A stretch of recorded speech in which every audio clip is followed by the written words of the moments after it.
right hand and repeat after me. I state your name. I, Sam Sanguedolce, Do solemnly swear do solemnly swear that I will support, obey, and defend that I will support, obey, and defend the Constitution of the United States, the Constitution of the United States, the Constitution of the Commonwealth of Pennsylvania. the Constitution of the Commonwealth of Pennsylvania. I will discharge the duties I will discharge the duties as Luzerne County District Attorney as Luzerne County District Attorney with fidelity, with fidelity. so help me God. So help me God. Congratulations.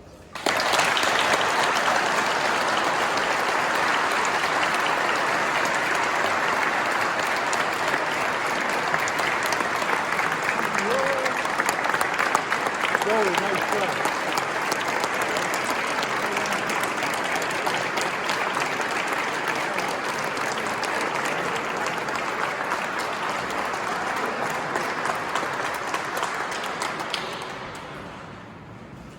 Good afternoon, everybody. This is a truly humbling experience for me. If you don't know me very well, apparently I'm about to be the new district attorney. Both my paternal and my maternal grandparents immigrated to the United States from Italy not that long ago, barely, if at all, being able to speak the language, and in fact, coming here for a chance at a better life for themselves and the generations to come. Both of my paternal grandparents and maternal grandparents both moved to Pittston, or all moved to Pittston, which is my good fortune because that is where my parents met. 19 years ago, a young, inexperienced attorney contacted a staple of the Luzerne County Courthouse, Mike DeSoy, for a chance at an interview for an assistant district attorney position. I walked into the office of then District Attorney David Lupus and First Assistant Joe Carmody, both of whom are here today as judges. I knew nothing about criminal law and less about politics, and I never remotely considered that I might someday be standing here. It's been about 100,000 cases through the office, and it seems like a blink of an eye, and I stand before you with the honor of being permitted to serve the people of Luzerne County as the district attorney.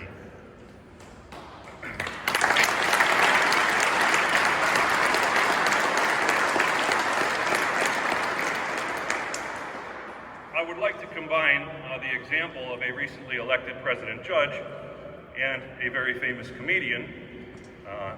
Following the footsteps of President Judge Michael T. Vogue, I would like to give a speech of thank yous. And following the advice of George Burns, I would like to have a good beginning, a good ending, and have them as close together as possible. The first people I think are in order to thank are both Judge David Lupus and Judge Joe Carmody. Without giving a chance to that young lawyer, I wouldn't be able to stand here today.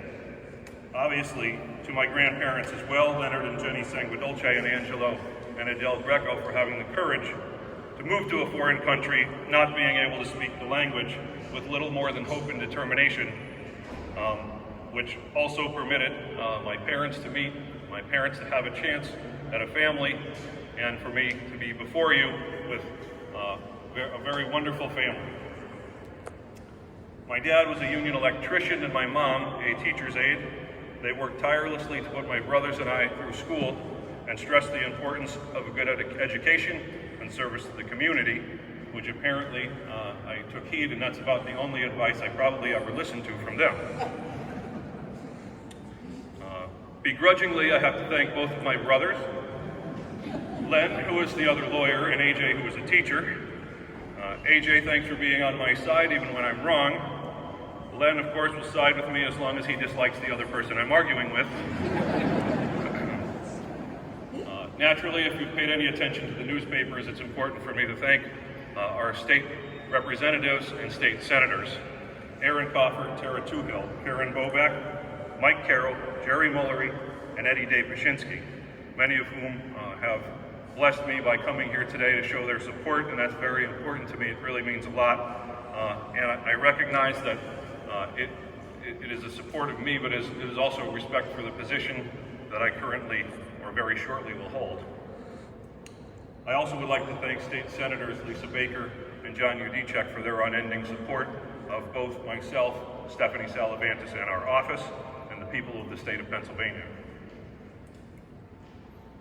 I'd like to thank you also for the support of the succession bill, which tried to eliminate politics, and I think successfully, hopefully, did so in succeeding when a vacancy occurs in the office of district attorney. At least that's what I heard it's supposed to do. I'm not convinced that anything like that would ever happen. A person that probably would want no thank you, but the late and yet immortal Pat Solano, who tried to teach us that while learning a great deal of information might constitute knowledge, the wisdom actually comes from knowing people themselves. I'm sorry he couldn't be here today. He also tirelessly worked for many of the people that are elected in this room, that by the vote of the people get to serve the communities in Luzerne County. And also, of course, his best friend, Mr. Tamber, was here today. And how fitting for Mr. Solano, a World War II pilot, to have found another navigator in life. Mr. Tamber had a knack for pointing Uncle Pat's skills in the right direction and watching magic happen. So thank you, Mr. Tamber, and your support continues, and it's important that I thank you for that and recognize it.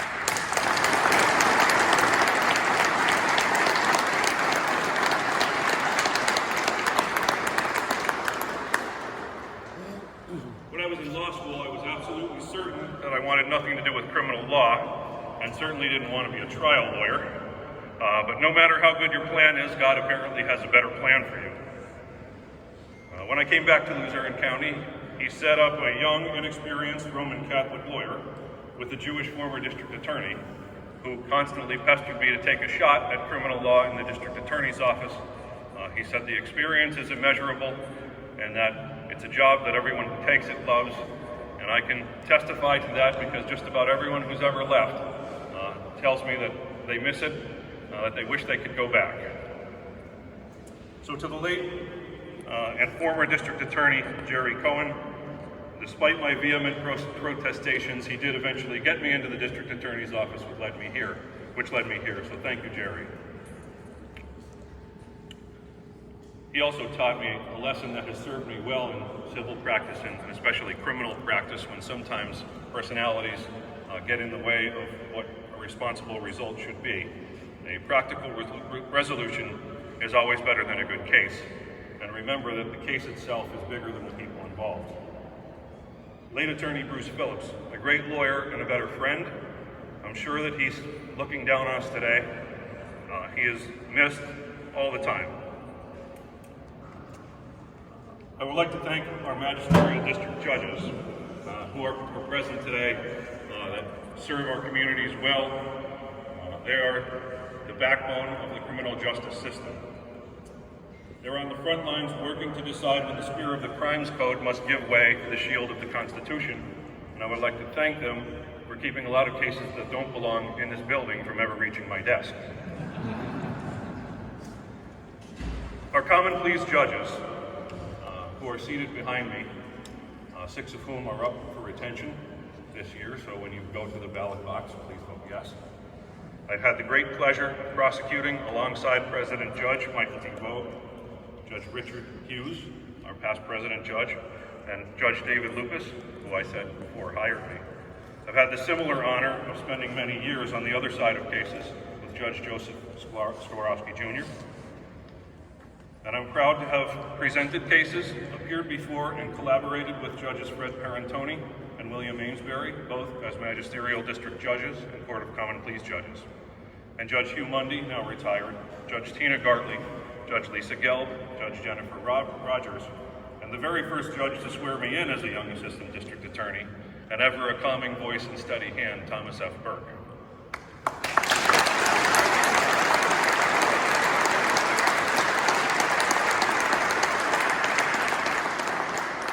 I would of course be remiss not to mention Judge Agello, also from Pittston, with whom I have had the fortune of debating many intricate aspects of the law, all of which helped me gain practical knowledge in my practice.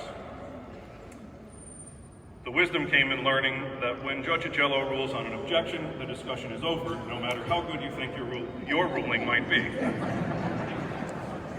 His ruling is better, and more importantly, it's final.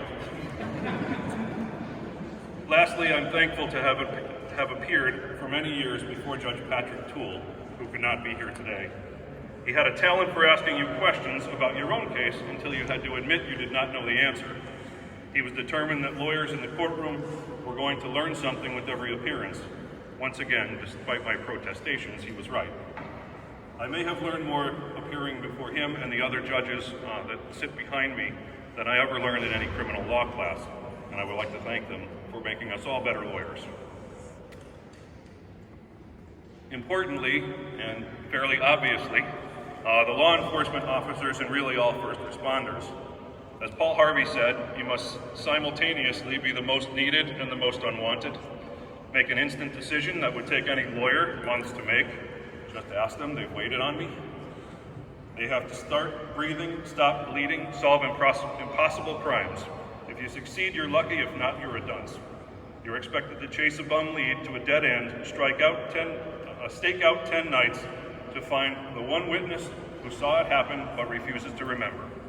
Please know that the people of Luzerne County and the people here understand the difficulties you face, the risks you take, and we thank you for it.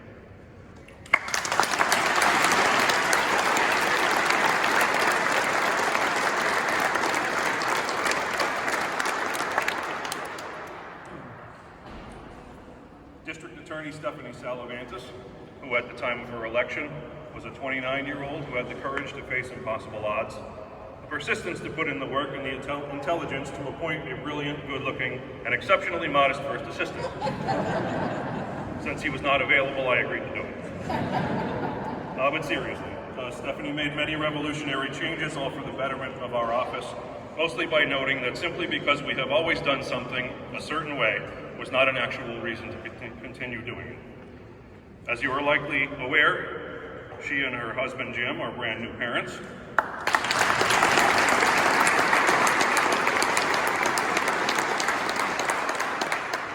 Despite that fact, she agreed to resign, foregoing her salary and benefits, to save the people of Luzerne County from suffering any cost of litigation or period of uncertainty.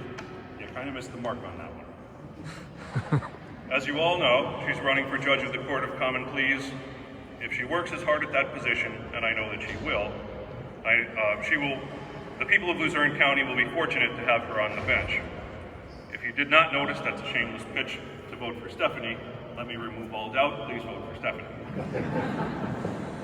To the staff of the District Attorney's Office, many of whom are here, you're the true unsung heroes. Deputy Chet Dudek, Deputy Dan Zola, obviously our Chief Detective Mike Desoy, who is partly responsible for me being here, our Drug Task Force officers, members of the staff, Michelle Giza, who runs our trial lists. I'm certain that I'm forgetting people, and I apologize.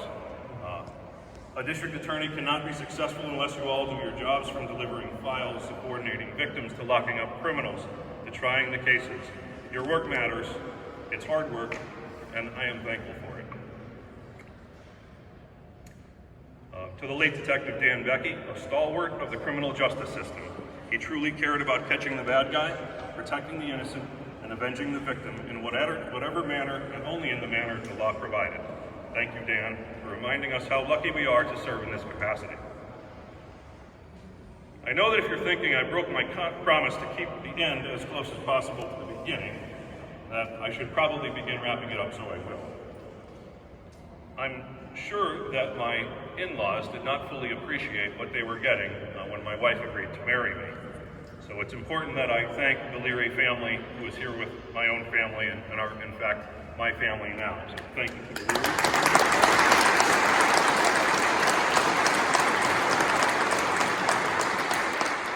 My father and mother-in-law, Joe and Debbie Leary, my sisters-in-law, Donna and Lauren, and their husbands, Bill and Jason.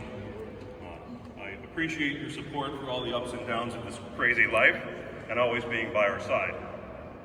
Of course, my wife and I, our son Joseph, who is also in the front row. I'd like to thank you also for supporting me at times when it wasn't always that easy, for working and studying hard, for becoming a responsible adult in an amount of time that defies logic, because I can remember carrying you around Disney World on my shoulders, and now you're taller than I am. Last but most certainly not least, to my beautiful and exceptional wife, Lisa. I couldn't do this job without you. She listens to me vent, lets me leave it at work. She lets our phone interrupt dinner, movies, sleep.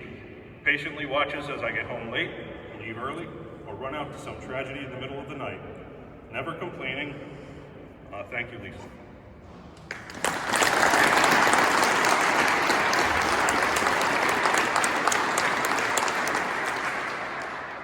Any specific district attorney or person in that office, or any office elected by the people for that matter, is merely a placeholder for a much loftier ideal. Understand that the seat is bigger than any one person or any political party. It existed before we were born. It will exist after we are done. We can only hope and endeavor to execute the duties of our office in the best interest of the people we serve. For a prosecutor, we sometimes win by obtaining convictions. We always win by finding justice, whatever justice might be. The role of a prosecutor is an extraordinary one, as Supreme Court Justice George Sutherland said.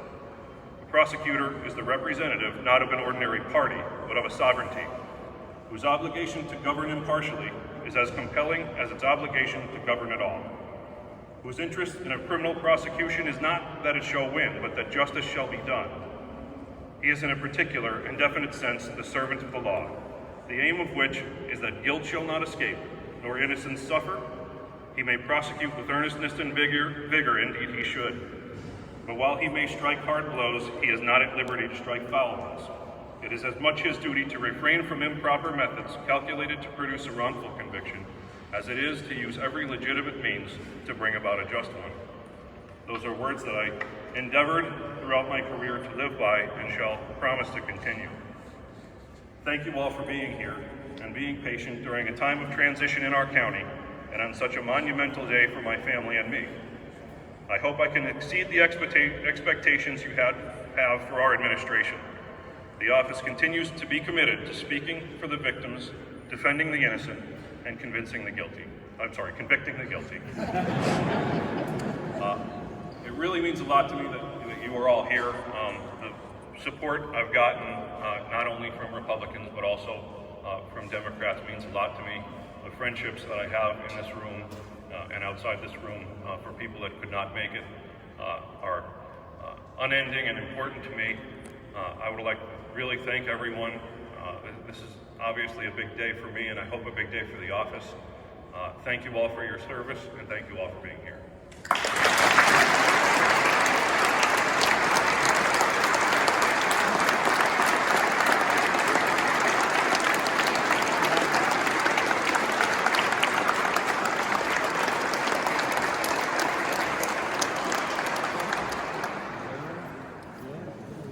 Thanks, everyone. Court's adjourned.